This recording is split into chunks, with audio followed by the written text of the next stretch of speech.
नमस्कार। कार्यक्रम सीधा कुरा जनतासँग हेर्नको निमित्त न्यूज 24 टेलिभिजन हेरेर बसिरहनुभएका सम्पूर्ण दर्शक महानुभावहरूलाई स्वागत छ। म वीरेन्द्र जैरू। नेपालको सीमामा नेपाललाई एक वचन नसोधी बम पड्काएर भारतीय हैकमवाद चलिरहँदा एक मासुमले ज्यान गुमाएका छन्। गोविन्द गौतम, वासुदेव शाह, जयसिंह धामीलाई चाहिँ भारतीय पक्षले पवन महरालाई पनि हत्या गर्ने चाहना राखेको थियो भन्ने त हामी भन्दैनौँ, तर भारतको मिच्चाहा प्रवृत्तिकै कारण यी बालकले ज्यान गुमाएका छन्। नेपालीमाथि जस्तोसुकै अत्याचार गरे पनि चल्छ भन्ने मानसिकताका कारण फेरि एक नेपाली आमाको काख रित्तो भयो। जयसिंह धामी प्रकरणमा 3 महिना बोल्न नसकेको वर्तमान सरकार यो मामिलामा 3 दिनपछि भारतलाई कूटनीतिक नोट पठाउन बाध्य भयो। यदि चुनाव मुखमा नभइदिएको भए सरकारले यति पनि गर्ने थिएन होला। यो सत्य हो। नेपाल भारत सीमामा नेपाली पक्षले छिसिक्क केही गर्नै हुँदैन। एसएसबी को जत्था आएर दादागिरी देखाउन थाल्छ। अरू बेला सिद्धान्त, दर्शन, विज्ञता छाट्ने नेपालका स्वघोषित विद्वानहरू समेत एउटा नेपाली अनाहकमा मारिदा बोल्दैनन्, तर आफ्नै नेता सराप्न यिनीहरूले शब्दकोशमै नभएका शब्द पनि फुराउँछन्। भारतको पक्षबाट दलाली गर्नेहरूले अब भन्न सक्छन् सीमामा निजी कम्पनीले काम गरेको हो, भारत सरकारले होइन। निजी कम्पनीले गल्ती स्वीकार गरिसक्यो। भारतको कुनै सुरक्षा निकायबाट पनि यो भएको होइन अनि यो योजनाबद्ध पनि होइन, भवितव्य हो, दुर्घटना हो। दलालहरू यो बेला कि त मौन रहन्छन् कि त भर्खरै भने जस्तै शब्दजाल रचना गर्नेछन्।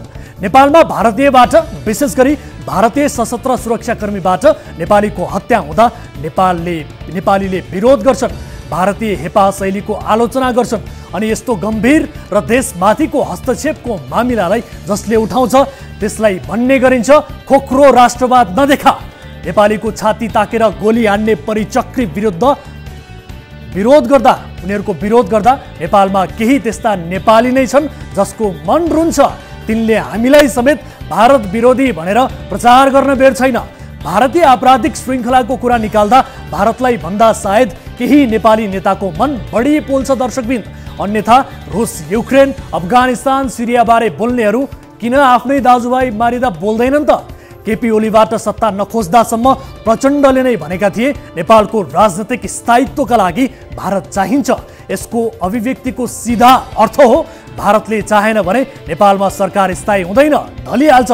अब सत्ता झुकाउन पनि त भारतसँग आफ्ना नागरिकको हत्याको हिसाब माग्नै मिल्दैन होला। उता हिसाब माग्दा यता कुर्सी ढल्छ होला।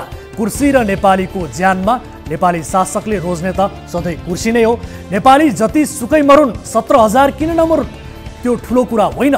ठुलो कुरा त कुर्सी हो। कुर्सी प्राप्त भएपछि संसार उज्यालो, कुर्सी नपाउँदा संसार अन्धकार। शासकहरूको निर्लज्जता र लम्पसारवादले हामी नेपालीले त अरूलाई होइन आफ्नै भाग्यलाई दोष दिनुपर्ने स्थिति आइसक्यो। एसएसबीले गोली हाने पनि, तुइन काटे पनि हामी नेपालीको भाग्य नै यस्तो भनेर चित्त बुझाउनु पर्ने अवस्था छ। किनभने हाम्रा शासक प्रधानमन्त्री भएपछि भारत पुग्छन् तर नेपालीको ज्यानको हिसाब माग्ने आँट गर्दैनन्। दर्शकबिन, यो अर्को तस्बिर हेर्नुहोस्।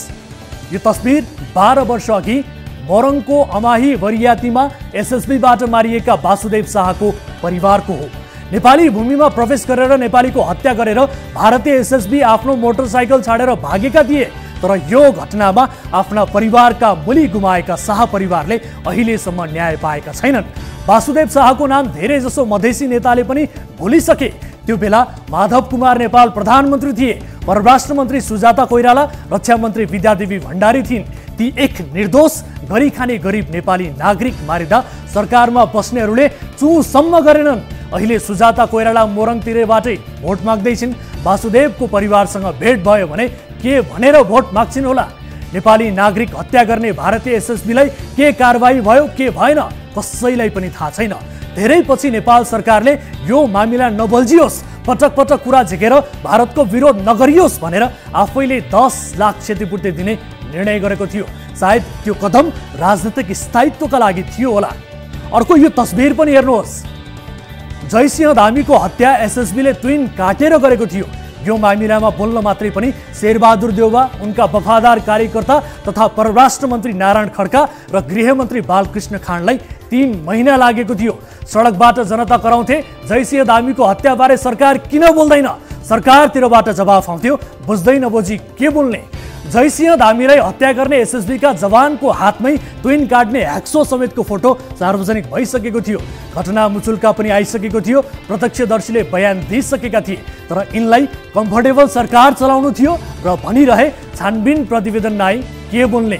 भारतीय पक्षले नेपालीलाई नदीमा खसालेर मारिरहँदा सरकार चाहिँ भारतलाई नै खुसी पार्ने हुँदै नभएको सीमा विवाद छ भनेर तिब्बती सीमा हुम्लातिर सीमा मिचिएको भनेर अध्ययन कार्यदल बनाउन थाल्यो। कार्यदलले प्रतिवेदन बुझायो। देखाउँदा लज्जा हुने भएकाले प्रतिवेदन अझै पनि गोप्य राखिएको छ। काठमाडौँका निकम्मा शासकहरूका कारण सीमामा बस्ने नेपालीहरूले जति भुक्तमान कसैले खेप्नु परेको छैन। भारतले नेपालीको जमिन जल ज्यान सबै लगेको छ। तर दुर्भाग्य यो देशका शासक बोल्दैनन्। पढेर पिएचडी गरेकी प्रधानमन्त्रीकै पत्नी काङ्ग्रेसकी नेत्री भारत गएर भारतीय नेतालाई राखी बाँधेर आउँछिन्। राखीले नेपाली नेतृत्वको भाग्यरेखा कोरिएसँगै यता नेपालीको जीवन रेखा मेटिन्छ। राखी नै बाँधेपछि अब दाइसँग नेपाली किन मारिस भन्न पनि नमिल्ने हो कि?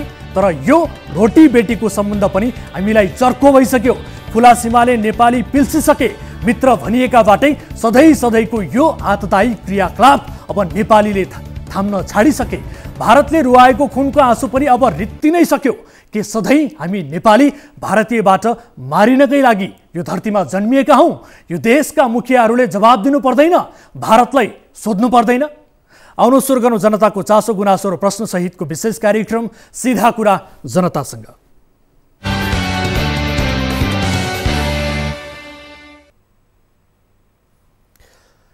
स्वागत छ दर्शक महानुभावहरू। कार्यक्रम सीधा कुरा जनतासँगको नयाँ श्रृङ्खलामा आज पनि उपस्थित भइसकेका छौँ। विविध विषयसहित न्युज 24 टेलिभिजनबाट प्रत्यक्ष रूपमा प्रसारित भइरहेका छौँ। आम नागरिकको चासो गुनासो र सँगसँगै राष्ट्रिय चासोका रूपमा रहेका विषयहरूलाई समावेश गर्दै ती विषयको जवाबदेहिता खोज्ने क्रम जारी छ। आजको कार्यक्रममा हामी विशेष गरी भारतीय ज्यादतीका कारण एक नेपाली बालकको ज्यान गुमाएको विषय प्रस्तुत गर्दैछौँ। विशेष गरी दार्चुलाको यो दुःखद घटनाबारेको रिपोर्ट हामी प्रस्तुत गरेसँगै यसबारे डाक्टर भीम रावलसँग विशेष कुराकानी गर्दैछौँ। र यस्तै निर्वाचन आयोगका निर्देशन र निर्णयमा यति बेला प्रश्न उब्जिएका छन्। विशेष गरी ठुला नेताभन्दा सानामाथि कडा निर्णय गरेको भन्दै आयोगले यति बेला आलोचना खेप्नु परेको अवस्था छ। यसबारेको रिपोर्ट प्रस्तुत गरेसँगै आयोगसँगको थप कुराकानी पनि आजको कार्यक्रममा प्रस्तुत गर्नेछौँ। र यस्तै नेपाल वायु सेवा निगमको एउटा अर्को चरम लापरवाही उदाहरण आज हामी प्रस्तुत गर्दैछौँ।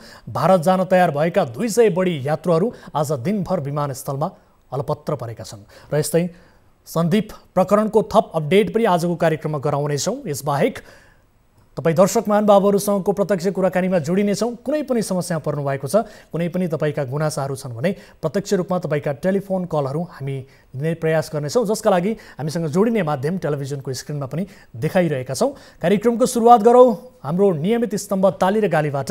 यसअघि हामीले सोधेको प्रश्न थियो, सामाजिक सञ्जालमा सञ्चालन भइरहेको नो नट अगेन अभियान बन्द गर्न निर्वाचन आयोगले दिएको निर्देशन ठिक छ? ठिक छ भन्नेले तालीमा र ठिक छैन भन्नेले गालीमा भोट गर्नुपर्ने थियो। जसअनुसार 38.20% तालीमा र 61.80% गालीमा मत जाहेर गर्नुभएको छ। अर्थात् नो नट अगेन अभियान बन्द गर्न निर्वाचन आयोगले दिएको निर्देशन ठिक छैन भन्नेमा बढी मत परेको छ। गालीमा दर्शकहरूले बढी मत व्यक्त गर्नुभएको छ। अब ताली र गालीका लागि आजको प्रश्न यस प्रकार छ, सरकारमा हुँदा सम्पत्ति विवरण सार्वजनिक नगर्ने काङ्ग्रेस नेतृत्वले चुनावी घोषणापत्रमा सार्वजनिक पदका व्यक्तिले सम्पत्ति विवरण सार्वजनिक गर्ने बाध्यकारी कानुन जारी गर्ने वाचा गरेको छ। यो वाचा पत्यार लाग्दो छ भन्नेले तालीमा र छैन भन्नेले गालीमा भोट गर्नुहोला। हाम्रो पात्रोको एप्लिकेसनमा गएर ताली र गालीका लागि भोट गर्न सक्नुहुनेछ र भोटिङ सुरु हुन्छ। अब आजको पहिलो विषय, नेपाल भारत सीमा नजिकै नेपाली भूमिमै जङ्गली जनावर रोक्न नेपालीले तारजाली लगाए पनि भारतीय सीमा सुरक्षा बल एसएसबीको समूह हात हतियारसहित आएर तार काट्न उखल्न थाल्छ। सीमामा नेपाली पक्षले छिसिक्क केही गर्नै हुँदैन, एसएसबीको टोली झम्टिन आइपुग्छ। दुई देशको सीमाको निश्चित दूरीमा गरिने क्रियाकलापले अर्को देशलाई प्रभाव पर्ने भएकाले त्यस्ता केही कार्य गर्न अन्तर्राष्ट्रिय सन्धि र कानुनले पनि रोक लगाएको छ। यस्तो रोक वा नियम नेपालले सधैँ पालना गर्नुपर्छ, तर भारतले नेपालको हकमा कहिले पनि पालना गर्नु पर्दैन। महाकाली पारी सडक बनाउन विस्फोट गराउँदा नेपाललाई एक वचन सोध्न पनि भारतीय पक्षले आवश्यक ठानेन। नेपाल सानो देश हो, जे गर्दा पनि फरक पर्दैन भन्ने हेपाहा शैली फेरि पनि देखियो। भारतीय पक्षले गरेको विस्फोटका कारण एक नेपाली बालकको ज्यान नै गयो। टिभी जर्नलिस्ट हरिप्रसाद जोशीको सहयोगमा तयार पारिएको यो विशेष रिपोर्ट हेर्नुहोस्। गत शुक्रबार बिहान महाकाली नदी पारी तावाघाट लिपुलेक सडक चौडा पार्ने क्रममा बम विस्फोट गराउँदा उछिटिएको ढुङ्गो लागेर ब्यास गाउँपालिका 2 दुम्लिङका 9 वर्षीय बालक पवन महराको मृत्यु भयो। ढुङ्गा लागेर पवनकी दिदी 14 वर्षीय सरिना महरा घाइते भइन्। भारतीय सडक निर्माण कम्पनी गर्ग एन्ड गर्गले नेपालको प्रशासन र प्रभावित क्षेत्रका बासिन्दालाई पूर्व जानकारी नै नदिई शुक्रबार बिहान विस्फोट गराएको थियो। तर आफ्नो बुबा हिक्मत सिंहसँग ब्यासकै गोठबाट महाकालीको किनार दुम्लिङ स्थित घरतिर फर्कदै गरेका पवनको बतासिरहेको ढुङ्गाले टाउकोमा लाग्यो र उनको घटनास्थलमै ज्यान गयो। उनकी दिदी सरिना भने भाग्यले बाँचिन्। खुट्टामा चोट लागेकी सरिना अहिले जिल्ला अस्पताल दार्चुलामा उपचाररत छिन्। भारतीय पक्षले माग्यो माफी, मृतकको परिवारलाई क्षतिपूर्ति। भारतीय पक्षले यो घटनाप्रति माफी मागेको छ। भारतीय सडक निर्माण कम्पनी गर्ग एन्ड गर्गले घटनामा गल्ती स्वीकार गर्दै मृतकको परिवारलाई 10 लाख रुपियाँ भारू राहत पनि उपलब्ध गराएको छ। त्यस्तै सीमा क्षेत्रमा निर्माणका काम र विस्फोट गराउँदा दुवै देशका प्रशासनबीच समन्वय र स्थानीयलाई सूचित गर्ने सहमति पनि भएको छ। सहमतिपछि मृतक पवनको आइतबार पोस्टमार्टम गरेर दार्चुलाको सदरमुकाम खलङ्गामा दाह संस्कार गरिएको छ। घटनास्थल दुम्लिङ स्थित सीमा सुरक्षा तैनात सशस्त्र प्रहरीको बोर्डर आउटपोस्ट र प्रहरीको सीमा सुरक्षा चौकीबाट झण्डै 4 घण्टा टाढा पर्छ। साङ्ग्रो स्थित सशस्त्र प्रहरीको गुल्मबाट करिब 15 किलोमिटर तल पर्छ। त्यसमाथि भारतीय पक्षले पनि विस्फोट गर्ने सूचना नदिएकै कारण पनि यी दुवै क्षेत्रका सुरक्षा संयन्त्रले पवनको मृत्युबारे केही घण्टापछि मात्रै जानकारी पाएका थिए। यसअघि पनि भारतले सडक विस्तार गर्ने क्रममा ढुङ्गा उछिटिएर घर चर्किएको, खेतबारी बाँझो बनेको, गाईबस्तुको मृत्यु भएको कारण तम्बाकु क्षेत्रबाट विस्थापित हुनु परेको गुनासो मृतकका परिवारको छ। यता घटना भएको 3 दिन बितिसक्दा दार्चुला घटनामा मौनता साधेको भन्दै नेपाल सरकारको चर्को आलोचना भइरहेको छ। यसअघि जयसिंह धामी बेपत्ता प्रकरणमा 3 महिनापछि मात्रै बोलेको सरकारले पवन महरा प्रकरणमा मौनता साधेको भन्दै सरकारको आलोचना भइरहेको छ। पूर्व प्रधानमन्त्री तथा एमाले अध्यक्ष केपी शर्मा ओलीले जयसिंह धामी बेपत्ता प्रकरणमा प्रधानमन्त्री शेरबहादुर देउबा मौन बसेको र त्यस्तै मौनता बालक मृत्युको घटनामा पनि दोहोर्याएको आरोप लगाएका छन्।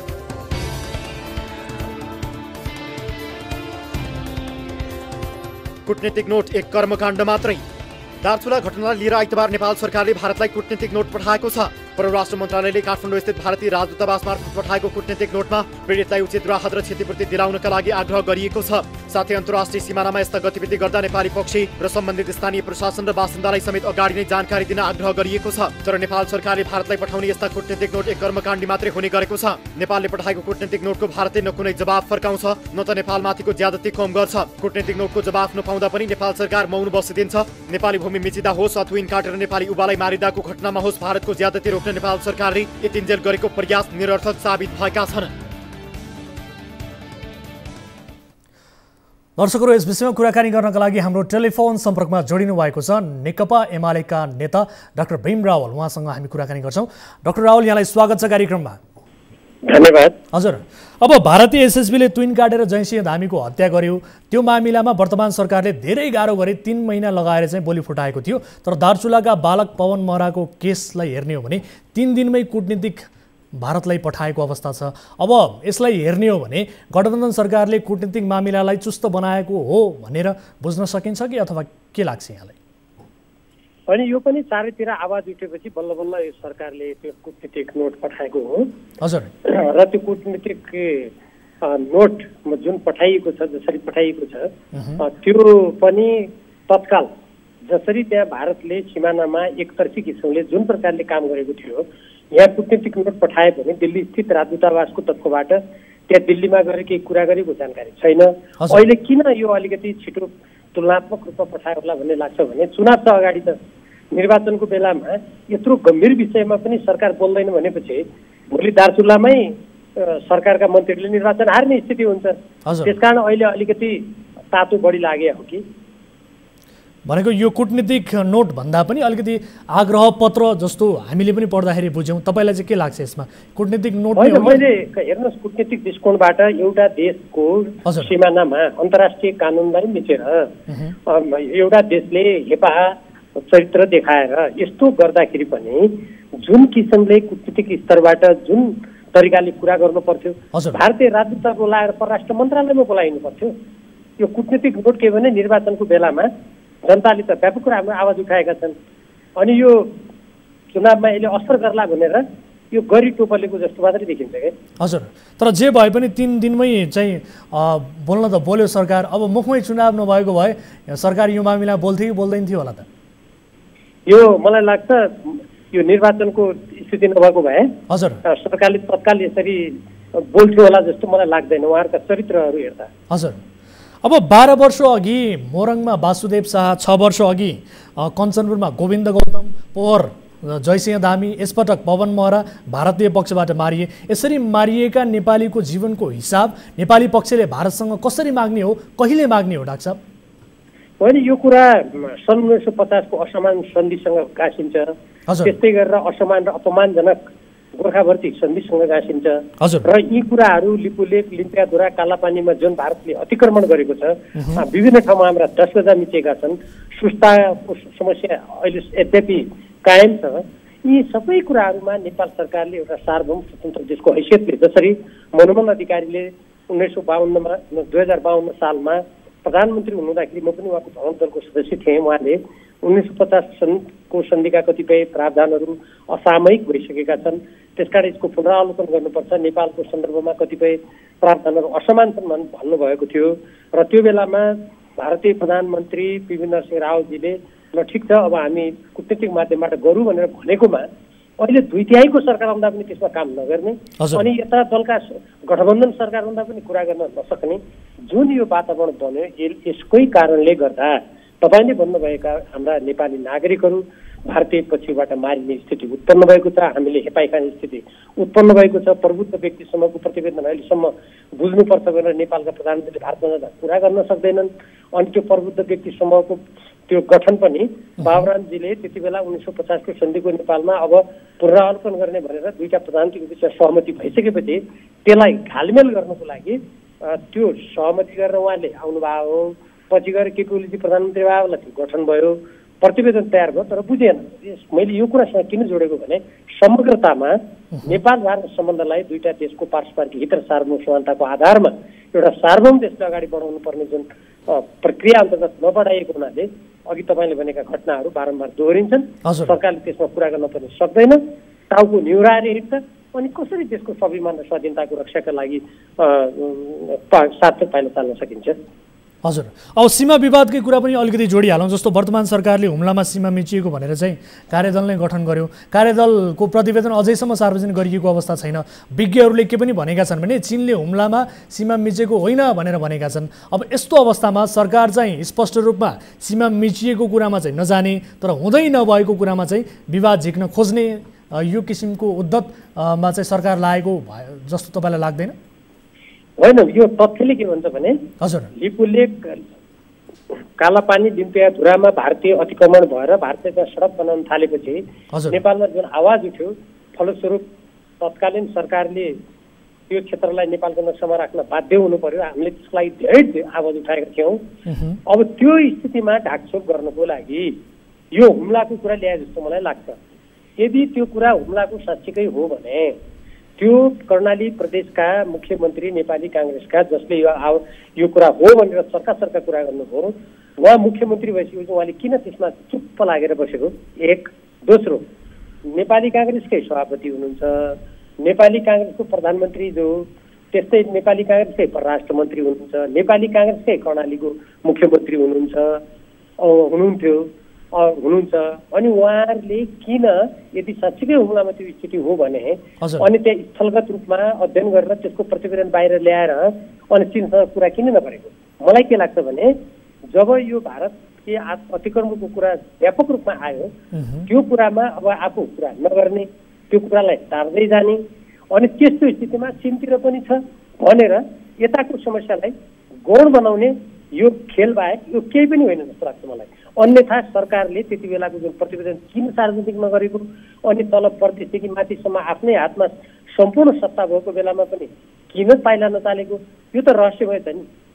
हजुर, अब यसलाई बुझ्ने हो भने नेपाल भनेको मुलुक चाहिँ चीनले पनि मिच्न सक्छ, भारतले पनि मिच्न सक्छ भनेर सरकार आफैले चाहिँ नेपाली नागरिकहरूको मानसिकतामा चाहिँ एउटा किसिमको एउटा भनौँ न इस्टाब्लिस्ड गरिदिने खेल आफै खेलेको छ भनेर भन्न सकिन्छ। मैले नेपाली काङ्ग्रेसको घोषणापत्र पढेँ। हजुर, हिजो जुन बाहिर आयो मैले सबै पढेँ राम्ररी।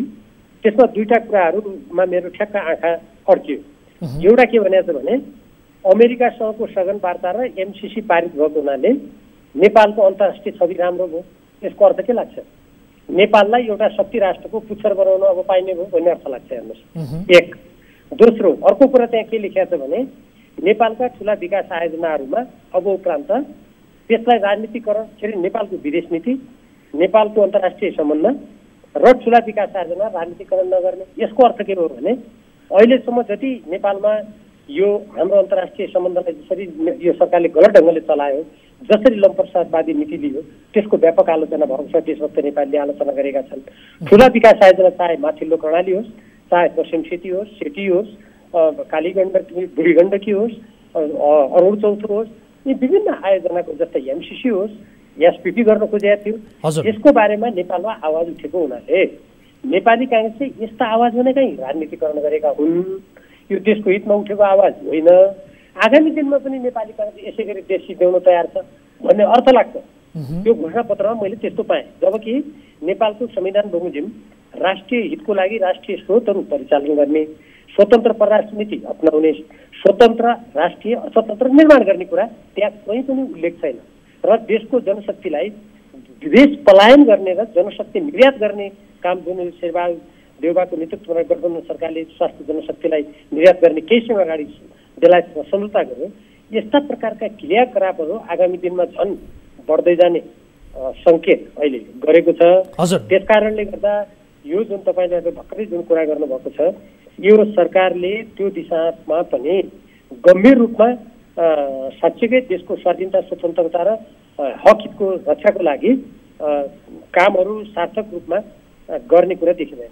अब ओली सरकारकै पालामा चाहिँ अहिलेका सत्ता गठबन्धनका नेता प्रचण्डले के भन्नुभएको थियो भने नेपालमा राजनीतिक स्थायित्वका लागि पनि भारत आवश्यक छ भनेर उहाँले भन्नुभएको थियो। अब अहिलेका सत्ता गठबन्धनका नेताहरू भारतले नचाहे कुर्सीमा बस्न सकिन्न भन्ने किसिमको मान्यता राख्छन् कि जस्तो पनि देखिन्छ। यस्तै हो त? यो नेपालका अहिले जो ठुला राजनीतिक दलका शीर्ष बन्ने नेताहरू छन् नि, हजुर, सबैको दिमागमा यस्तो भएको देखिन्छ र यी विभिन्न घटनाक्रमहरूमा त्यो देखिन्छ। र अब जहाँसम्म तपाईँले प्रचण्डजीको कुरा गर्नुभयो, उहाँले त एमसिसीलाई हामी अनुमोदन गर्छौँ भनेर प्रधानमन्त्री शेरबहादुर देउवासँग संयुक्त रूपमा गोप्य रूपले हस्ताक्षर गरेर पत्र पठाउनु। यो त अरू देशमा भएदेखि यति गम्भीर विषय हुन्थ्यो। तर यहाँ त के भयो, उल्टै जसले देशभक्तिको आवाज उठाउँछ कि खोक्रा राष्ट्रवादी हुन्, उग्र राष्ट्रवादी हुन्, अन्धराष्ट्रवादी हुन् भनेर देशभक्तिपूर्ण आवाजलाई दमन गर्ने यहाँ प्रयास गरिन्छ। जस्तै अहिले उदाहरणको रूपमा मलाई उम्मेदवारबाटै रोकिएको छ। मेरो अरू गल्ती त केही पनि छैन, देशको पक्षमा आवाज उठाएको हुनाले उदाहरणको लागि। त्यसैले अब पुष्पकमल दाहालजीले त दिल्लीमा वार्ता गरेर नागरिकताको सबै मैले गरे हो, यो जम्मै सिधाइदिन्छु पनि भन्नुभयो। यस्तै खालका गैर जिम्मेवार अभिव्यक्तिको कारणले गर्दाखेरि यी बाह्य शक्तिहरूले पनि हामीलाई हेप्ने, हाम्रो देशमा अतिक्रमण गर्ने यो कुरा भएको हो। त्यसकारण यो जुन निर्वाचन हाम्रो अगाडि छ, त्यसैले देशभक्तिपूर्ण कुरालाई स्थापित गर्ने, देशभक्तिपूर्ण काम गर्ने उम्मेदवारहरूलाई जिताउने अभियान, त्यसैले त अहिले नेपाली जनताले चनाको भएर बोक्नुपर्ने देखिन्छ। तर राजनीतिक स्थायित्वका लागि भारत खोज्नेहरूले 5 वर्ष शासन गर्ने अवसर पनि त पाएनन् नि त। कुन चाहिँ नेताले चाहिँ 5 वर्ष शासन गरे त भन्नुहोस् न? यदि देशका कुनै पनि राजनीतिक दल र तिनका नेताहरूले आफ्नो जनतालाई विश्वास नगर्ने, आफ्नो देशका राजनीतिक शक्तिहरूलाई मिलाएर नलाने, आफ्नै पार्टीलाई व्यवस्थापन गरेर अगाडि नलाने, यस्तो चरित्र जुन हामी यो प्रबल बनिराखेका छ नेपालको राजनीतिमा, यस्तै चरित्रले गर्दा यो बाह्य हस्तक्षेपमाथि भर गर्ने, बाह्य शक्तिमाथि भर गर्ने, यही कुराले गर्दा त आज देश हाम्रो देश अनेक असमानता र अपमानपूर्ण सम्झौताहरूबाट पीडित छ। हाम्रो देशको राजनीतिलाई बाह्य शक्तिहरूले सुन घुसाएर अस्थिर बनाएका छन्। त्यो अस्थिर बनाउने ठाउँ आधार कसले दिएको छन् त भने राज्य सञ्चालन र पार्टी सञ्चालनको प्रमुख जिम्मा लिएका व्यक्तिहरूले गरेका छन्। त्यसकारणले गर्दा यो स्थितिबाट मुक्त गर्नको लागि यो निर्वाचनमा जनताले सोच्नुपर्छ। हामीले देशलाई लोकतान्त्रिकरण गर्ने कुरा गर्यौँ, व्यवस्थालाई लोकतान्त्रिकरण गर्ने कुरा गर्यौँ, अनि हिजोका निरङ्कुश शासन व्यवस्थाले हामीमाथि थोपरेका असमान सन्धिसौता मानेर हामी जाँदाखेरि अन्तर्राष्ट्रिय सम्बन्धमा हामीले लोकतान्त्रिकरण गर्नु पर्दैन। अनि हाम्रो संविधानले जुन हाम्रो स्वतन्त्र राष्ट्रिय हितमा केन्द्रित परराष्ट्र नीति संयुक्त राष्ट्रको बडापत्रमा आधारित पञ्चशील र असंहिताका सिद्धान्तमा आधारित हाम्रो जुन परराष्ट्र सम्बन्ध अन्तर्राष्ट्रिय सम्बन्ध सञ्चालनका आधार हुनेछन् भनेर संविधानको धारा 51 को ड मा उल्लेख गरेको छ, त्यो मान्नुपर्छ कि पर्दैन? हो, त्यसलाई मिचेको हुनाले तपाईँले भन्नुभएको जुन अघि सङ्केत गर्नुभएको छ, बाह्य हस्तक्षेप हाम्रो देशमा यति तीव्र छ कि राज्यका प्रत्येक अङ्गहरू त्यसबाट आक्रान्त छन्। त्यसलाई बढावा दिने काम कसले गरेको छ भने राजनीतिक क्षेत्रको नेतृत्वले गरेको छ। त्यसैले यसमा परिवर्तन हुनु अपरिहार्य छ। ठिक छ, मेरो अन्तिम प्रश्न यहाँलाई, जस्तो पवन महराको मामिलामा चाहिँ अध्यक्ष केपी शर्मा ओलीले पनि सरकारको ध्यानाकर्षण गराउनु भयो, हामीले तपाईँको पनि ट्विट हेऱ्यौँ। बाँकी नेता बुद्धिजीवीहरूले त आफ्नो बोली समेत फुटाएको अवस्था छैन, यसलाई कसरी बुझ्ने? यो हाम्रो देशको सबभन्दा अहिले विडम्बना नै त्यही, जो हाम्रो देशको यत्रो बुद्धिजीवी क्षेत्र छ होइन, अरू देशमा बुद्धिजीवी क्षेत्रले निष्पक्ष रूपमा राष्ट्रको सर्वोपरि हितको लागि बोल्छन्, उनीहरूले तर्क गर्छन्, विश्लेषण गर्छन्, तर हाम्रो देशमा हेर्नुभयो भने त्यस्ता व्यक्तिहरूको सङ्ख्या एकदमै कम छ। सधैँ छैन त म भन्दिनँ। त्यसै कारणले गर्दा हामीले यदि हाम्रो राष्ट्रको स्वाभिमानलाई बचाउने हो, हाम्रो देशलाई बाह्य हस्तक्षेपका तानाबानाबाट मुक्त गर्ने हो, यहाँ त सैनिक अखाडा बनाउनु लाग्छ नेपाललाई। अझै पनि त्यो अमेरिकी राज्य साझेदारी जुन कार्यक्रमको हो त्यसलाई स्थगित जस्तै मात्रै गरेको छ, हेर्नुहोस्, त्यसको चिठी अहिलेसम्म सार्वजनिक गरेको छैन हो। अनि नेपाली काङ्ग्रेस आफ्नो घोषणापत्रमा त्यस्तो लेख्छ, अघि मैले भनिसकेँ। अब अरूहरूका तालहरू देखिरहनु भएको छ। त्यसकारण नेपालका प्रत्येक देशभक्त बुद्धिजीवी, राजनीतिक दलका व्यक्तिहरू, नागरिक समाज, जनता, जान्ने बुझ्ने सञ्चारकर्मी सबैले कसै देशप्रति हामीले कुनै दुर्भावना राख्नु परेन। भारत, अमेरिका, चीन, जापान कसैसँग पनि मलाई व्यक्तिगत हुनुहुन्छ भने मेरो कसैप्रति दुर्भाव छैन। तर ती देशहरूले जसरी आफ्नो देश महान हो, मेरो देशको राष्ट्रिय हित हुनुपर्छ भन्छन्, आफ्नो देशको हित, सार्वभौम सत्ता, स्वाधीनता, स्वाभिमानलाई अलिकति कसैले कोहीबाट के गर्यो भने उनीहरू त्यसको प्रतिवाद गर्छन्, अनि नेपालले किन गर्न नपाउने? त्यसकारण बुद्धिजीवी क्षेत्रले मुख खोल्नुपर्छ र सचेत नागरिकले मुख खोल्नुपर्छ। आफ्नो देशको हक हितको लागि सबैले आवाज उठायो भने मलाई लाग्छ राजनीतिक क्षेत्रका यी जो व्यक्तिहरू आज लम्पसार परेर नेपालको स्वाभिमान र स्वतन्त्रतालाई झुकाइराखेका छन्, या त उनीहरू सच्चिनुपर्छ, होइन भने उनीहरू शासन प्रणाली सञ्चालन गर्ने दायित्वबाट मुक्त हुन्छन्। यो निर्वाचनलाई त्यो अर्थमा पनि महत्त्वपूर्ण रूपमा मतदाताले लिनु राम्रो हुन्छ, त्यो देशको दीर्घकालीन हितमा हुन्छ भन्ने मलाई लाग्छ। हस्, यो महत्त्वपूर्ण समय र कुराकानीका लागि डाक्टर रावल यहाँलाई धेरै धेरै धन्यवाद। धन्यवाद। दर्शक महानुभावहरू, हामीले डाक्टर भीम रावलसँग कुराकानी गऱ्यौँ यो विषयमा। विशेष गरी सरकारले अहिलेको यो प्रकरणमा 3 दिनमा नै कूटनीतिक नोट पठाएको छ, तर कूटनीतिक नोट पनि एउटा कूटनीतिक नोट जस्तो छैन, आग्रह पत्र जस्तो मात्रै छ। त्यसमाथि चुनावको मुखैमा भएका हिसाबले र चारैतिरबाट आवाज उठेका हिसाबले सरकार बाध्य भएर यो कूटनीतिक नोट भनेर पठाएको भन्ने किसिमको अवस्थाहरू रहेको छ। यस विषयमा हामीले कुराकानी गऱ्यौँ। पालो भएको छ ब्रेक पछाडि फेरि पनि उपस्थित हुनेछौँ। निर्वाचन आयोगमाथि उठेका प्रश्नहरूका बारेमा पनि विशेष रिपोर्ट हामीसँग बाँकी छ। एकैछिनको ब्रेकपछि आउनेछौँ। यहाँहरू हेरिरहनु भएको छ कार्यक्रम सीधा कुरा जनतासँग, मात्र न्युज 24 टेलिभिजनमा।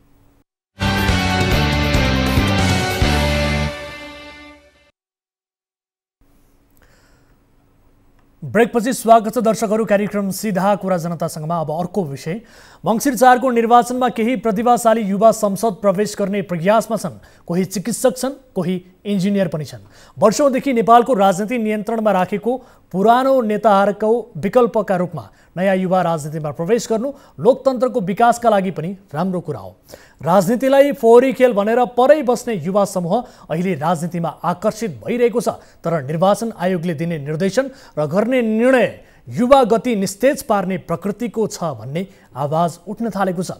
आफू बहाल पद लाभको पद हो कि होइन छुट्याइदिन आग्रह गर्दै एक चिकित्सकले आयोगलाई पत्र लेखिन्। आयोगले पत्र दर्ता गरेर सुस्तायो।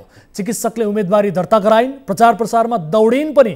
मत खसाल्न 23 दिन बाँकी रहँदा आयोगले उनको उम्मेदवारी अयोग्य भएको ठहर गरिदियो। यो र यस्ता अन्य प्रसङ्गले आयोगको भूमिकामा केही प्रश्न उठेका छन्। हेरौँ यो विशेष रिपोर्ट।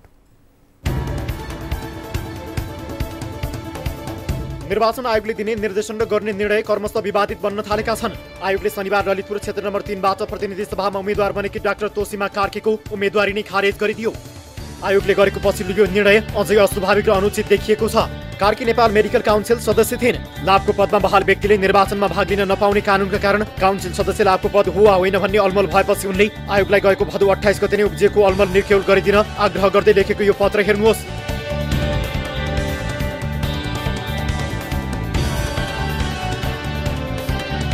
आयोगले तोसीमाको पत्रलाई 1524 दर्ता नम्बर राखेको देखिन्छ। आयोगले तोसीमाको अलमल उम्मेदवारी दर्ता हुने दिन असोज 23 सम्म प्रश्न पारेन। उनीसँग उम्मेदवारी दर्ता शुल्क असुली गरिसकेपछि आयोगले उम्मेदवारी अयोग्य भएको सूचना निकाल्यो।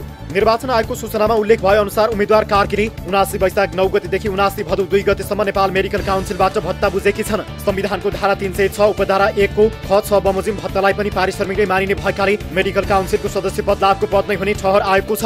लाभको पदमा रहेका कारण उनको उम्मेदवारी खारेज गरिएको आयोगले प्रश्न पारेको छ। तर कार्कीले भदौ 28 गते नै दर्ता गरेको पत्रका सम्बन्धमा आयोगले केही प्रश्न पारेको छैन।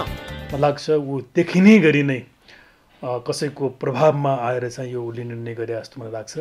यो धेरै नै दुर्भाग्य हो, किनभने निर्वाचनको एउटा स्वच्छतालाई प्रत्याभूत गराउनु पर्ने स्वयं निकाय नै यस्तो खालको कार्यमा संलग्न भयो भने त अब गर्ने भनेको मङ्सिर 4 को निर्वाचनको निष्पक्षतामाथि पनि प्रश्न आउने भयो। यसअघि आयोगले रूपन्देही 2 बाट उम्मेदवारी दिएका डाक्टर कमल भुस्ताल निकोलसको पनि उम्मेदवारी खारेज गरेको थियो। अध्ययन विधामा रहेका भुस्तालले प्रतिनिधि सभा सदस्यका लागि उम्मेदवारी दर्ता गराएका थिए। आयोगले कार्तिक 8 गते नो नट अगेन नामक फेसबुक अभियानलाई पनि प्रतिबन्ध लगाएको थियो। आयोगले झुट फेसबुक पेज ग्रुपहरू सिर्जना गरी दलका नेताहरू विरुद्ध प्रचार प्रसार गरेको भन्दै नो नट अगेन नामबाट खुलेका फेसबुक पेज ग्रुप बन्द गर्न निर्देशन दिएको थियो। केही विज्ञहरूले भने आयोगको यो निर्देशन अभिव्यक्ति स्वतन्त्रताको प्रतिकूल भएको भन्दै आलोचना गरेका छन्। कुनै नेताले नाम तोकेर यसलाई भोट देऊ भन्न पाउँछन् भने जनताले यी नेतालाई भोट नदेऊ भन्न किन नपाउने भन्ने तर्क धेरैले गरेका छन्। अब यो 5 वर्ष पनि हामी चोक्यौँ र खराब व्यक्तिहरूलाई, असक्षम व्यक्तिहरूलाई, पटक पटक एउटा अवसर पाएर पनि असफल भएका, काम गर्न सकेका व्यक्तिहरूलाई हामीले फेरि चुन्यौँ भने मुलुकको भोलि दुर्भाग्य हुन्छ, दुर्दशा हुन्छ भन्ने कुरा बुझिसकेपछि एउटा सचेतना आयो कि प्रत्येक ठाउँमा कि अब यस्ता व्यक्तिलाई चाहिँ हामीले फेरि चुनेर पठाउनु हुँदैन भन्दा। अब यो अभिव्यक्ति, यो चिज भनेको त लोकतन्त्रको सबैभन्दा सुन्दर पक्ष हो। हाम्रो लोकतन्त्र जीवित छ, हाम्रो समाज जीवित छ भन्ने प्रमाण हो। अब यस्तो कुरालाई सम्मान गर्नुपर्ने ठाउँमा निर्वाचन आयोगले जुन विज्ञप्ति मार्फत चाहिँ यसको विरुद्धमा आफ्नो पोजिसन देखायो, मलाई लाग्छ त्यो अत्यन्त आपत्तिजनक छ। कानुन र संविधानको दृष्टिकोणले पनि आपत्तिजनक छ। हालै फेसबुकको एक प्रभावशाली एमआरआर नामक ग्रुप पनि निष्क्रिय गरिएको छ। फेसबुक आफैले एमआरआर निष्क्रिय गरेको भनिएको छ, तर यस ग्रुपका एडमिनहरूले कम्युनिटी गाइडलाइन उल्लङ्घन नगरेको दाबी गर्दै आएका छन्। सामाजिक सञ्जालमा सशक्त भएका समूहहरूले पुराना र टेस्टेड बुढा नेताहरू विरुद्धका सामग्री प्रचार प्रसार गर्ने भएका कारण सरकारी संयन्त्रले नै यस्तो क्रियाकलाप गरेको कतिपयले शङ्का पनि गरेका छन्। डडेलधुरामा प्रधानमन्त्री शेरबहादुर देउवा विरुद्ध प्रतिस्पर्धा गरिरहेका स्वतन्त्र उम्मेद्वार सागर ढकालदेखि अन्य प्रभावशाली स्वतन्त्र उम्मेद्वारहरूलाई पनि एमआरआरले प्रोत्साहन गर्दै आएको थियो। यही कारण सरकारी संयन्त्रले नै एमआरआर निष्क्रिय गर्न भूमिका खेलेको शङ्का गरिएको छ। तर यो शङ्कामा पत्यार लाग्दो कारण केही पनि प्रकट भएको छैन। दर्शकहरू, यस विषयमा कुराकानी गर्नका लागि जोडिनु भएको छ निर्वाचन आयोगका सहायक प्रवक्ता सूर्य प्रसाद अर्याल हाम्रो सम्पर्कमा हुनुहुन्छ। अर्याल सर, यहाँलाई स्वागत छ कार्यक्रममा। हस्, धन्यवाद, नमस्कार। अब विषय धेरै छन्, म एक एक गर्दै तपाईँतर्फ आउँछु। विशेष गरी सबैभन्दा पहिले त डाक्टर तोसीमा कार्कीले भदौ 28 मै चाहिँ मैले धारण गरेको पद लाभको हो कि होइन भनेर निर्क्युल गरिदिनु भनेर चाहिँ आयोगमा निवेदन दिनुभएको रहेछ। आयोगले समयमै त्यो अलमल चाहिँ निर्क्युल नगरिदिने, अहिले आएर उम्मेदवारी खारेज गर्न मिल्छ भन्ने प्रश्न उब्जिएको छ, के भन्नुहुन्छ? प्रश्नको लागि धन्यवाद। हजुर, यस सम्बन्धमा आयोगले आफ्नो क्षेत्राधिकार रहेर क्षेत्राधिकारभित्रको चाहिँ विषयमा निर्णय गरिसके अवस्था छ। अब जहाँसम्म उहाँको प्रश्नको कुरा छ, हजुर, अब आयोगले यो मनोनयन दर्ताभन्दा पहिलाका कुराहरू चाहिँ आयोगको क्षेत्राधिकारभित्र नपर्ने भएको हुनाले त्यो विषय लाई चाहिँ आयोगले अब सायद त्यो एड्रेस गरेन होला, अथवा त्यो सम्बन्धमा चाहिँ अब सम्बन्धित शाखा अथवा कहाँबाट चाहिँ त्यसरी शोधनी भएको थियो, त्यसको सम्बन्धमा त मैले थप बुझ्नुपर्ने हुन्छ, थप अध्ययन गर्नुपर्ने हुन्छ। मुख्य कुरा चाहिँ उम्मेदवारले निर्वाचन कानुनहरूको बारेमा ख्याल पुर्याएको हुनुपर्छ पहिलो कुरो, किनकि जुन पदमा जुन प्रतिस्पर्धामा उहाँहरू उठिराख्नु भएको छ त्यसमा चाहिँ कानुनले भनेका कुराहरूमा सबै उहाँले हेर्नुहोस् है, तपाईँले भने जस्तै उहाँले ख्याल पुर्याएरै चाहिँ निवेदन दिनुभएको जस्तो देखिन्छ। विशेष गरी कुनै पनि उम्मेदवारले मैले उम्मेदवार हुन पाउँछु कि पाउँदिनँ, पदको यो भनौँ न लाभको पद बहाल गरिरहँदा यो पाउँछु कि पाउँदैन भनेर निवेदन दिएर सोध्न आयोगलाई किन नमिल्ने, आयोगले त्यसमा भन्न चाहिँ किन नमिल्ने हो, के हो यो, कसको क्षेत्राधिकार हो? होइन, यसो हुन्छ, कुनै पनि विषयवस्तु समय आएपछि मात्र त्यसको चाहिँ चर्चा परिचर्चा हुन्छ। हजुर, अब यो लाखौँ पद अथवा हजारौँ पदहरू चाहिँ प्रतिस्पर्धामा बसिरहेका हुन्छन्, सबैको जवाफ चाहिँ एड्रेस गर्न पनि आयोगले नसक्ने होला। त्यसैले अब यसमा पनि के छ भन्दा उम्मेदवारी दिइसकेपछि सो घोषणा गर्नुपर्ने र सो घोषणा गरेका विषयमा चाहिँ अर्को कन्टेस्टेन्टले अब घोषणा गरे अनुसार चाहिँ योग्यता छ छैन दावी विरोध गर्ने, दावी विरोध गरिसकेपछि निश्चित निवेदन उप चाहिँ निर्वाचन अधिकृतले टुङ्गो लगाउने, यदि योग्यता पुगेको छैन भने मनोनयन दर्ता खारेज गर्ने, नै भने चाहिँ मनोनयन पत्र दर्ता सदर गर्ने प्रक्रिया हुन्छ। र 26 गतेसम्म चाहिँ त्यस उहाँको उप चाहिँ यदि उजुर परेको भए चाहिँ सम्बन्धित निर्वाचन अधिकृतले नै त्यसलाई टुङ्गो लगाइदिनुहुन्थ्यो। तर त्यसभन्दा पछाडि र निर्वाचनको परिणाम नआएको अवस्थामा यदि कसैले उहाँको चाहिँ योग्यतामाथि प्रश्न उठायो भने त्यसलाई त कानुनत आयोगले चाहिँ टुङ्ग्याउनुपर्छ। त आयोगको क्षेत्राधिकारभित्र पर्दछ, किनकि नेपालको संविधानको धारा 246 को उपदफा 3 मा राष्ट्रपतिदेखि लिएर गाउँ अथवा नगरपालिकाका सदस्यहरूसम्मका पदहरूमा ती पदहरूमा कुनैमा योग्यताको प्रश्न उठेमा त्यसको निरूपण चाहिँ आयोगले गर्नेछ भने प्रष्टसँग संवैधानिक एउटा जिम्मेवारीभित्र अथवा काम कर्तव्य अधिकारभित्र तोकिदिएको विषय छ। त्यसैले आफूलाई जहाँ जहाँ जुन जुन अधिकार क्षेत्र तोकिएको छ त्यही भित्र रहेर चाहिँ गरिने निर्णय प्रक्रिया हुन्छ। उहाँको चाहिँ उप चाहिँ यदि योग्यताको प्रश्न नउठेको भए कुरै सकिएको थियो, तर यो बिचमा चाहिँ उहाँको बारेमा चाहिँ प्रश्न उठिसकेपछि अनि आयोगले आफ्नो क्षेत्राधिकारमा चुप अथवा आफ्नो क्षेत्राधिकार अथवा आफूलाई दिएको अधिकारलाई त अथवा आफ्नो दायित्वभित्र परेका कामलाई त टुङ्ग्याउनु पर्ने हुन्छ। त्यसैले आयोगले चाहिँ उहाँको उप चाहिँ योग्यताको प्रश्नमा चाहिँ कतैबाट उहाँको भनेको उहाँले जुन ढङ्गबाट यसको निर्क्योल गरिदिन भनेर आयोगलाई निवेदन दिनुभएको थियो नि, त्यो निवेदनको कुनै पनि अर्थ थिएन। त्यो बेला पनि निर्वाचन आयोगले त्यो निवेदन उप केही पनि गर्न मिल्ने थिएन, यही भन्न खोज्नु भएको हो। जब उजुरी पर्यो प्रश्न उठ्यो त्यस पछाडि मात्रै आयोगले यहाँलाई भनिसकेँ कि हजुर मनोनयन दर्ता गर्नुभन्दा अगाडि अब यस्ता खालका विषयहरू चाहिँ बाध्यकारी नहुने भए, किनभने आयोगले चाहिँ त्यो प्राप्त भएन अथवा कुन शाखामा गयो गएन अथवा कहाँ आयो त्यो विषय चाहिँ फरक हो। तर एउटा कानुनी दायित्व सीमाभित्र परेका कामहरू त समयभित्रै टुङ्ग्याउनु पर्ने हुन्छ। त्यो चाहिँ प्रक्रिया अहिले चाहिँ आयोगको क्षेत्राधिकार परेको हुनाले क्षेत्राधिकारभित्रको काम त त्यत्तिकै पेन्डिङ राख्ने कुरो भएन। त्यस हुनाले आयोगले चाहिँ त्यो विषयमा प्रवेश गरेर निर्णय गरेको अवस्था हो। ठिक छ, म अब यो नो नट अगेनको बारेमा एउटा प्रश्न सोध्छु। विशेष गरी नेताले तोकेर चाहिँ यसलाई भोट देऊ भन्न मिल्छ भने जनताले यिनलाई चाहिँ भोट नदेऊ है, यी धोकेबाज नेता हुन् भन्न चाहिँ किन नपाउने सर, के रहेछ? अहिले ठिक छ, प्रश्नको लागि धन्यवाद। हजुर, अहिले हामी निर्वाचन सञ्चालनको विशेष अवस्थामा छौँ र त्यसमा पनि यो निर्वाचनको अवधिमा आचार संहिता लागू भएको अवस्था छ।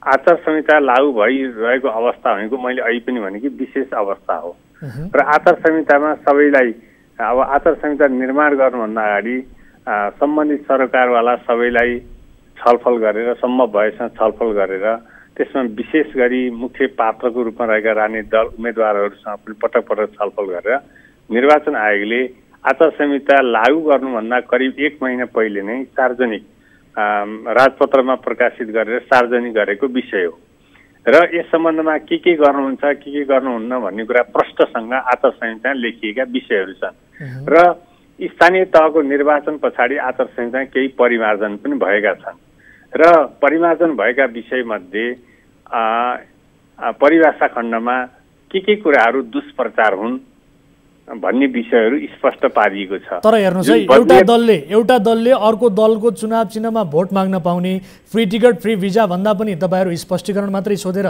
छाडिदिने अनि अलिकति पेल्न मिल्ने देखियो भने चाहिँ उम्मेदवारी नै खारेज गरिदिने, यस्ता प्रश्न पनि आयोग समक्ष उभिएका छन्। के भन्नुहुन्छ? त्यसलाई त्यसरी चाहिँ यहाँहरूले पनि त्यो दृष्टिकोणले विचार पनि राख्नु भएन, प्रश्न पनि सोध्नु भएन। यो आयोगले कसैलाई पेल्ने अथवा कसैलाई नपेल्ने भन्ने विषय नै होइन। मुख्य कुरा यो आचार संहिता कार्यान्वयनको विषयसँग सम्बन्धित छ। मैले यहाँकै प्रश्नलाई जोडेर मैले भन्दै थिएँ कि अब बदनियतपूर्वक यदि कसैले सूचना प्रवाह गर्छ भने त्यो दुष्प्रचार हुन्छ। त्यसै गरी जाति, धर्म, सम्प्रदाय, लिङ्ग अथवा शारीरिक अवस्था यी बारेमा यदि कसैले लिखतबाट, कसैले अभिव्यक्तिबाट, कसैले चाहिँ समाचारबाट चाहिँ यदि कसैको विरुद्ध लाञ्छनापूर्ण अभिव्यक्ति प्रकट गर्दछ भने त्यो द्वेषपूर्ण अभिव्यक्ति हुन्छ भनेर परिभाषा खण्डमा त्यो प्रस्ताइएको छ। त्यसै गरी आचार संहिता सबैले पालन गर्नुपर्ने आचार संहिता खण्डमा के भनिएको छ भन्दा कसैले पनि यस्ता खालका द्वेषपूर्ण अभिव्यक्ति र दुष्प्रचार चाहिँ निर्वाचनको समयमा गर्न पाइँदैन, विशेष गरी सामाजिक सञ्जालबाट। यो कुरा आचार संहितामा भनिएका प्रष्ट विषय हुन्। यो हिजो आज मात्रै तयार भएर त्यसै राखिएका विषय पनि होइनन्। आचार संहिता असोज 12 गतेबाट लागू भयो। त्योभन्दा 1 महिना पहिले नै यो सार्वजनिक गरिएका विषय हुन्। त्यसैले आचार संहिताले यो गर्न पाइन्न भनिएका विषयवस्तु र त्यसमा पनि अब पहिचान नखोलाइकन खोलिएका साइटहरू, त्यसमा पनि अब सङ्गठित तवरबाट आएका विचारहरू जुन निश्चित दल अथवा उम्मेदवारहरूप्रति लक्षित गरेर अभिव्यक्त छन् भने अब ती विषयहरू चाहिँ लाञ्छनापूर्ण अभिव्यक्तिमा चाहिँ आयोगको ध्यानाकर्षण भएको कारणले गर्दा ठिक छ, त्यो मान्यो हामीले। अब दीपक मनाङ्गेको कुरा पनि जोडौँ न। दीपक मनाङ्गेले के भन्नुभयो भने नोमिनेसनको दिन 15 लाखको रक्सी खुवाएको भनेर जुन किसिमको उहाँले अभिव्यक्ति दिनुभयो नि, यसप्रति पनि तपाईँहरूले स्पष्टीकरण त सोध्नु भएको छ। अब रक्सी खुवाएर निर्वाचित भएका नेतालाई हामीले नेता मान्नुपर्ने हो? पक्कै पनि। अब यहाँले भने जस्तै अब आयोगले प्रष्टीकरण सोधेको छ 24 घण्टाको समय दिएर। उहाँको जवाफ कस्तो आउँछ, जवाफको आधारमा चाहिँ थप प्रष्टीकरण सोध्ने अथवा प्रमाणहरू जुटाउने अथवा थप कारबाहीको प्रक्रिया अपनाउने अथवा आयोग चाहिँ उहाँले दिएको जवाफमा सन्तुष्ट हुने आयोगले चाहिँ अध्ययन गर्ने विषय हो। अहिले प्रष्टीकरण सोधिएको अवस्था छ। अब अहिले अधिकांश विषय चाहिँ के छ भन्दा यो अभिव्यक्तिसँग सम्बन्धित, आश्वासनसँग सम्बन्धित यस्ता खालका कुराहरू भएको हुनाले हाम्रो डिग्री अफ भायोलेन्स, यो कोड अफ कन्डक्टको डिग्री अफ भायोलेन्स चाहिँ हाम्रो इतिहासलाई हेऱ्यौँ भने विभिन्न प्रकृतिका छन्। अहिले चाहिँ आएका अभिव्यक्ति, आश्वासन, लिखत जुन बाढीसँग सम्बन्धित भएको हुनाले आयोगले स्पष्टीकरण सोधेर यदि कसैले आफूले गरेको काम कारबाहीमा गल्ती स्वीकार गर्दछ र आचार संहिताप्रति उसले सम्मान प्रकट गर्दछ भने आयोगले अब त्यसलाई त्यही रूपमा हेरेको छ। यदि प्रमाणहरू जुट्छन् र अनि चाहिँ उहाँहरूले दिएको स्पष्टीकरणतर्फ आयोग सन्तुष्ट हुँदैन भने आयोगले छानबिन टोली गठन गरेर प्रमाणहरू जुटाएर थप कारबाहीमा अथवा थप कारबाहीका प्रक्रियामा अगाडि बढ्न सक्छ। त्यो आयोगलाई दिएको क्षेत्राधिकारभित्र उसले आफ्नो अधिकार प्रयोग गर्दछ। ठिक छ। मेरो अब एउटा अर्को साधारण प्रश्न यहाँलाई के छ भने जस्तो अहिले फेसबुकको MRR ग्रुप पनि निष्क्रिय भएको छ, यसमा आयोगको भूमिका छ कि छैन? भने त MRR भन्नाले MRR भन्ने एउटा फेसबुकको चर्चित ग्रुप छ, यो पनि निष्क्रिय भयो र यसलाई लिएर धेरैले आयोगमाथि प्रश्न उठाएका छन्। आयोगले यसलाई बन्द गर्यो भनेर शङ्का गरेका छन्। यसमा तपाईँहरूको भूमिका छ कि छैन? यस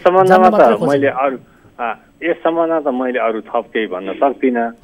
तर यो कुरा के हो भन्दा आयोगले करिब यो 74 सालको निर्वाचन पछि नै 79 हुने निर्वाचन 74 को जस्तो सहज नहुन सक्छ। विशेष गरी सञ्चार माध्यमको क्षेत्र, त्यसमा पनि नयाँ उदीयमान क्षेत्र भनेको यो सोसल मिडियाको क्षेत्र, यसको प्रयोग पनि व्यापक रूपमा हुनेछ र चुनौती पनि यसले व्यापकै रूपमा चाहिँ ल्याउनेछ भन्ने कुरा आयोगले पहिले नै सोचेको हुनाले 77 मै हामीले निर्वाचन व्यवस्थापनमा सामाजिक सञ्जालको उपयोग सम्बन्धी नीति हामीले ल्याइसकेका छौँ। त्यसैले यो 79 को चुनावमा यो सामाजिक सञ्जालको नियमन गर्नको पक्ष ज्यादै चुनौतीपूर्ण हुन्छ भनेर आयोगले पूर्वानुमान गरेको थियो र त्यही अनुसार चाहिँ अहिले चाहिँ त्यसका केही लक्षण अथवा छनकहरू पनि देखिएका छन्। उपयोग पनि ज्यादै बढेको छ, तर उपयोगको साथसाथै यसलाई चाहिँ दुरुपयोग गर्ने प्रवृत्ति पनि बढ्दो छ।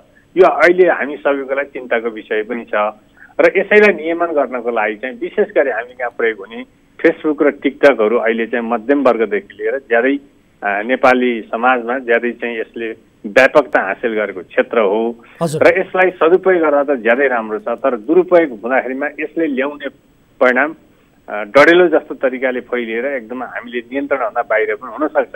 निर्वाचनकै वातावरण पनि छिनभरमा बिगार्न सक्ने चाहिँ सम्भावना पनि त्यत्तिकै छ। त्यसैले हामी सबै सजग हुनुपर्ने छ र यहाँले भने जस्तो कुरा चाहिँ आयोगले यसका प्रधान कार्यालयदेखि लिएर क्षेत्रीय कार्यालयसँग समन्वय र सहकार्य गरेको छ र आयोगले चाहेको बखतमा चाहिँ कुनै पनि कार्यमा सहकार्य गरेर उपयुक्त नियमनको उपाय अपनाउन सक्ने चाहिँ सम्भावना छ। यति कुरा मैले यहाँलाई नियम के अरे बताएँ र अरू चाहिँ यसको कुनै यो साइट बन्द गरेको अथवा केही गरेको बारेमा त मलाई अहिले जानकारी नभएको हुनाले मैले अहिले बताउन सक्ने स्थिति भएन। हस्, समय र जानकारीका लागि यहाँलाई धेरै धेरै धन्यवाद। हस्, यहाँलाई पनि धन्यवाद। नमस्कार। दर्शक महानुभावहरू, निर्वाचन आयोगप्रति उम्मेदवारका सम्बन्धमा र विभिन्न सामाजिक सञ्जालका ग्रुपहरूका सम्बन्धमा, पेजका सम्बन्धमा उठेका प्रश्नहरूको जवाफ लिने प्रयास गऱ्यौँ। अब अर्को विषयतर्फ यहाँको ध्यान आकर्षण म गराउन चाहन्छु। नेपाल वायु सेवा निगम हुनमा राष्ट्रिय ध्वजावाहक विमान उडाउने सरकारी संस्थान हो, तर यो संस्थान नाफाखोर भ्रष्टहरूको दोहोनो गाई बन्दै आएको छ।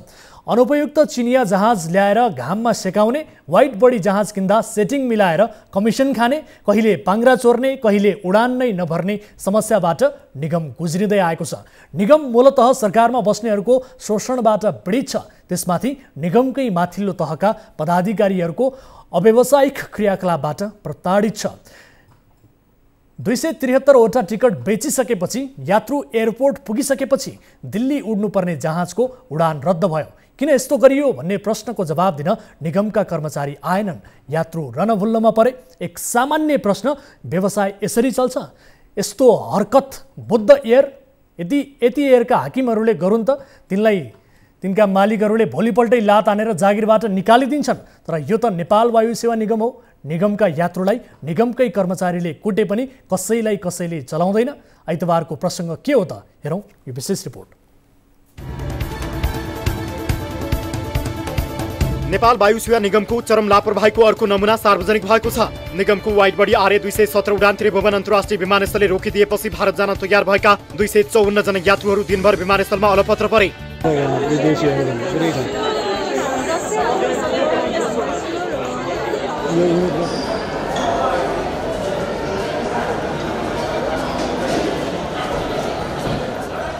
पौने 2 बजेको उडानका लागि यात्रुहरू बिहानै 10 बजे विमानस्थल पुगेका थिए, तर उडान हुने नहुने दोधारमै दिनभर उनीहरू विमानस्थलमा भौँतारी रहे।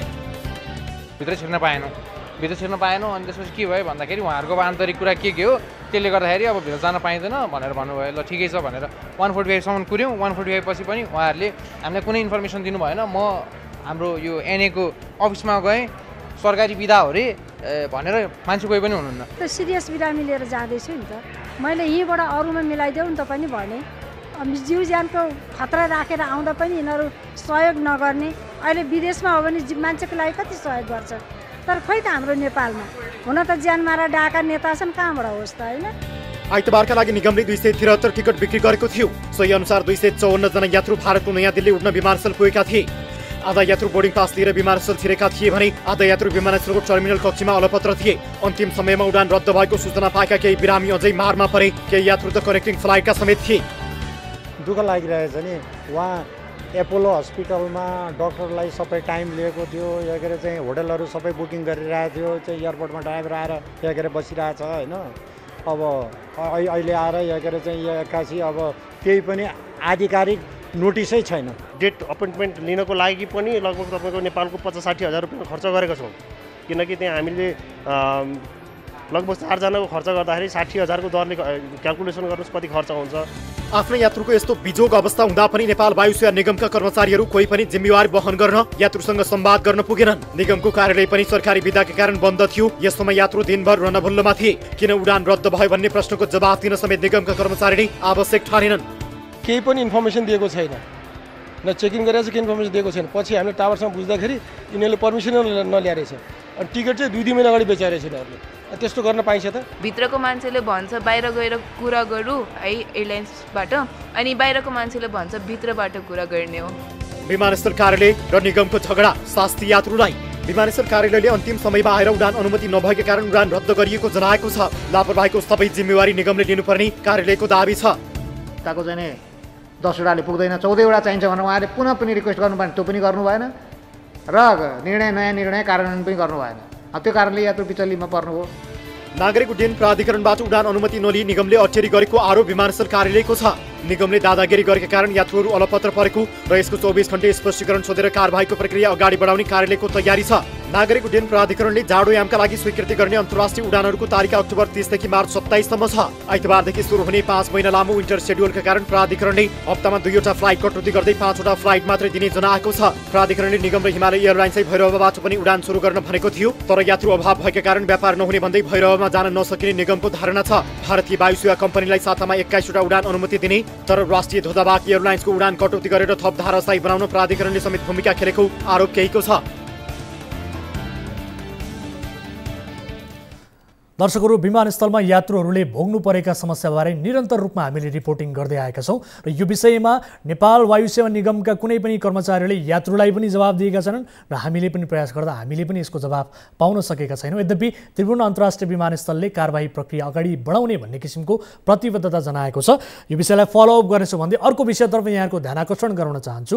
क्रिकेटर सन्दीप लामिछाने विरुद्धको मुद्दा अदालतमा प्रवेश गर्दैछ। बेला थुन्चेक बहसको छ, तर सन्दीपको तर्फबाट मुद्दा हेर्ने कानुन व्यवसायी अधिवक्ता सरोज कृष्ण घिमिरे महत्त्वपूर्ण काम छोडेर अमेरिका उडेका छन्। सरकारी वकिलको कार्यालयले सोमबार मुद्दा अदालतमा लैजाँदैछ। अबको केही दिनमै तय हुनेछ कि सन्दीप छुट्छन् या विपक्षका लागि थुनामा जान्छन्। हेरौँ यो छोटो फलोअप रिपोर्ट।